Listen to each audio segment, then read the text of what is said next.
จำหีบพีแล้วทุกคนเอ้ยน้องเฮาก็มากินชัวไก่นำกันเด้อนี่ผู้บ่าวใหญ่เพิ่นมาเฮ็ดมื้อนี้เอาคักๆเด้อจานปรุงให้ได้กินเกลือแป้งนัวแน่แซ่บเลยทุกคนเด้อสำหรับชัวไก่อยู่บ้านเฮาเป็นไก่บ้านไก่ลาดไก่แบบธรรมชาติอยู่บ้านเฮาเอ้ยน้องเฮาก็มาร่วมงานหลายคนเด้อบ่มาบ่ได้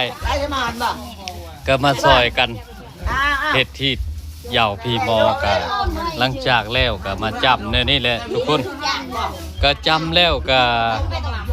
มาซัวไก่แล้วก็ย่อเอื่อยย่อน้องเฮามากินเนาะมากินก็ซ้ำนี่เลยทุกคนเพราะว่าเป็นฮีตของชนเผ่ามาหัวมันบ่ใช่ให้ค่อยหัวมันเขาจะกินหัวมันสิคอหัวมันเด้อบ่นี่สิคอกินเบิ่งหัวไก่นี่ว่ามันสิแซ่บซำใดมันสิคือหัวงัวอยู่บ่ทุกคนก็ชิโบคือปะไดเนาะหัวไก่ป้าทุกคนมาเด้อมาปั่นข้าวเช้านำกันแซ่บแห้งรับชัวไก่บ้านเฮาเนาะ